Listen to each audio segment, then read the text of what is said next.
No ar, Minuto da Unicidade, com o pastor Tony de Souza.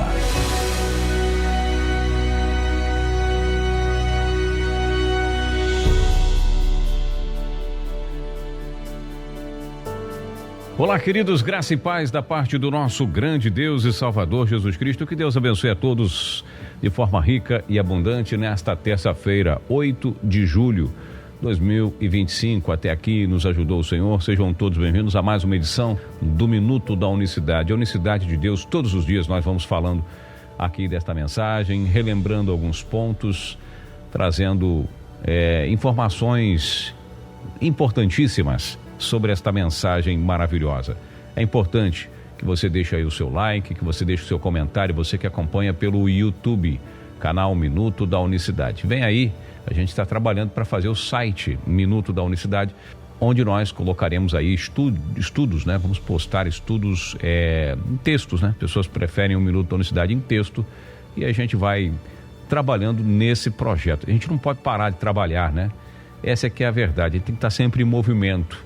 Diz a Bíblia no capítulo 1 de Gênesis, né? Que o Espírito de Deus no princípio se movia sobre a face das águas. A Bíblia já começa com Deus em ação, Deus em movimento. O próprio Senhor Jesus diz: meu Pai trabalha até agora e eu trabalho também. Olha só que maravilha! 2 trabalhadores? Pois é, a exegese é bem diferente da interpretação literal dos textos em muitos casos nas Escrituras, mas a gente não vai abordar este tema específico. Já fica a sugestão, essa semana ainda a gente fala sobre esse ponto aí que eu citei agora, né? É bom, já peguei aqui um tema para abordar esta semana. Mas só para concluir, né? Deus, ele sempre esteve movimentando-se, desde o princípio.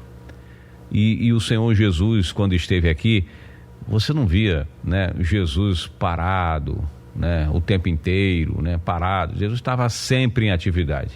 Jesus, até quando estava em tese descansando, parado, ele estava até na festa, né, lá do casamento, você pode verificar. Ele foi solicitado para não deixar que aquele casamento, aquela festa ficasse, né, acabasse.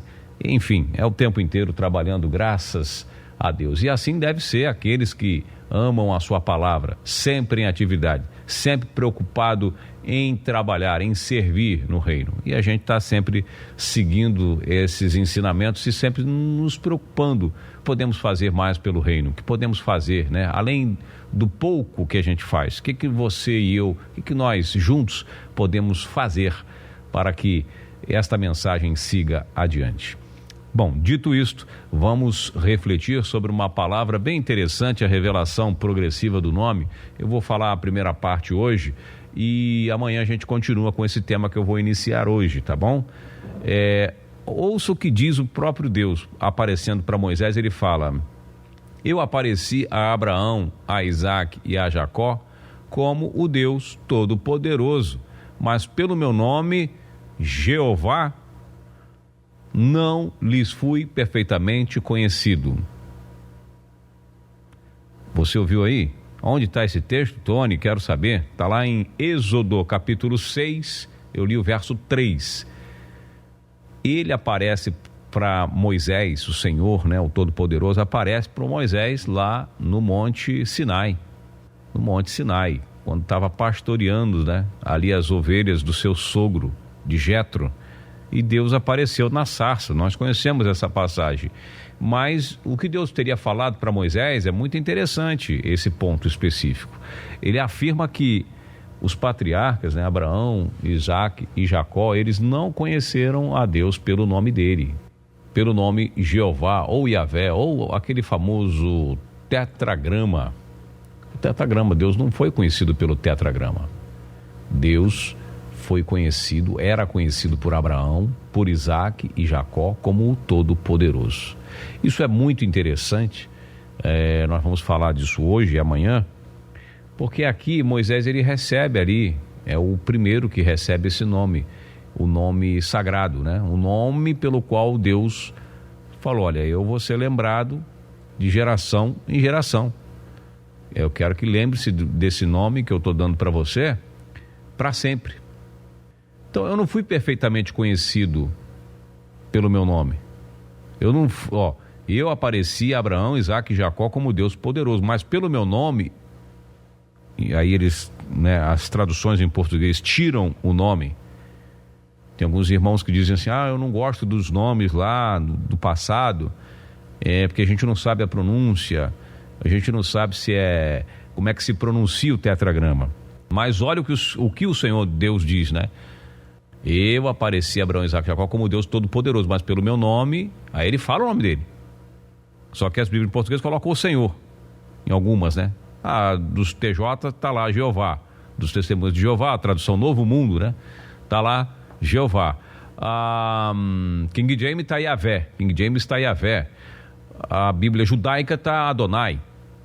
E aí você tem uma variedade de nomes, mas havia um nome, porque ele disse, mas pelo meu nome não lhes fui perfeitamente conhecido. Ou seja, você que vai saber o meu nome. Então havia um nome. Foi dado um nome para Moisés. Embora haja muito debate sobre a pronúncia do nome ou não, se é o nome correto ou não, não concordo com esse nome ou não, eu aceito esse nome ou não.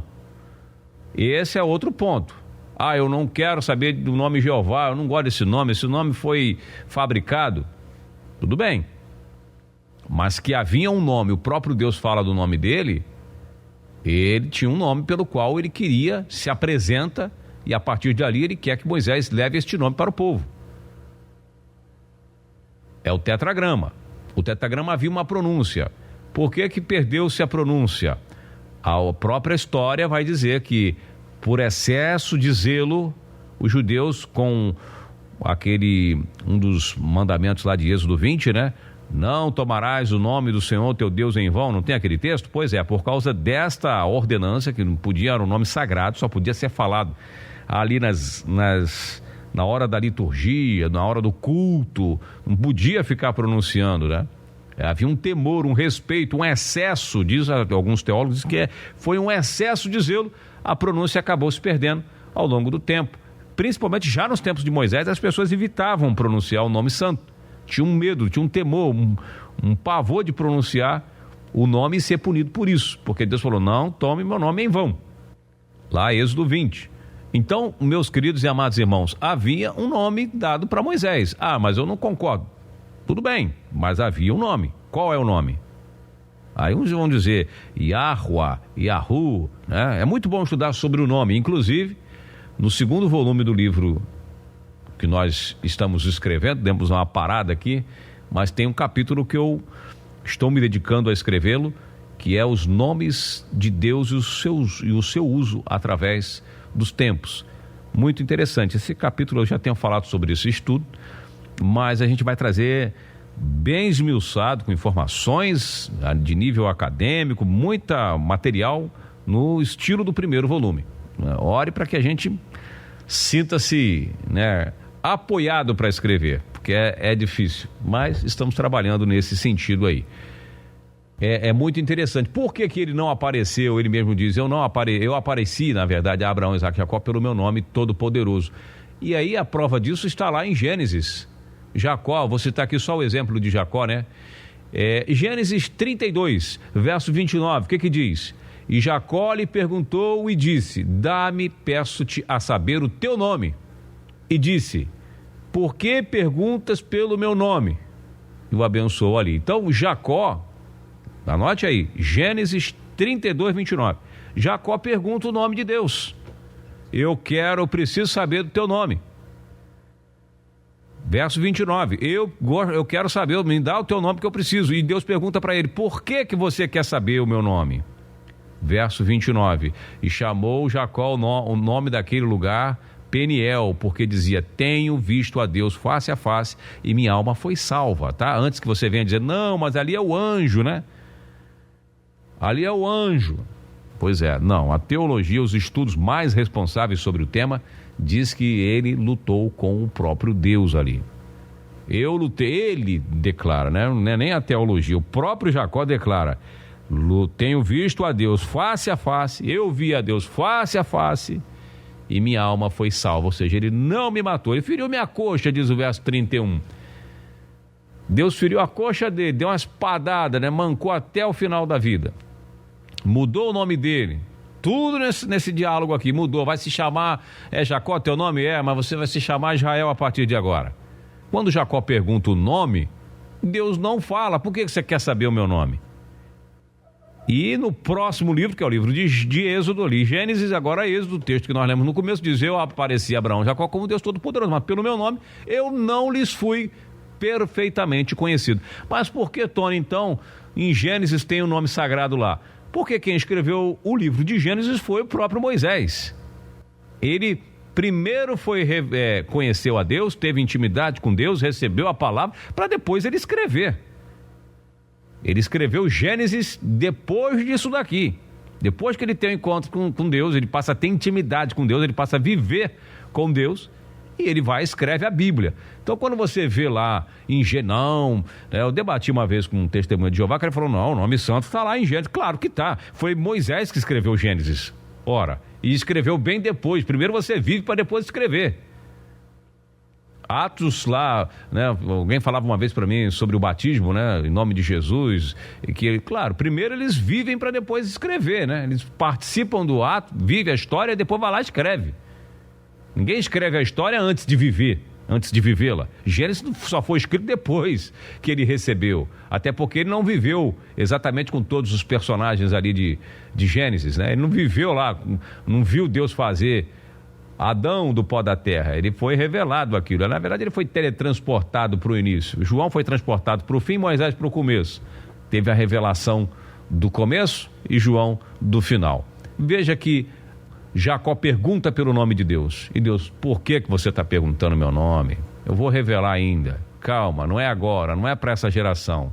E acontece isso em Moisés, que recebe o nome Eu Sou, né? Eu Sou, recebe o tetragrama.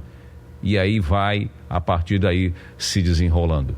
Nós voltaremos, se Deus quiser, amanhã com mais esse tema, dando sequência dessa revelação, para você entender como que é um pouquinho a questão do nome do Eterno.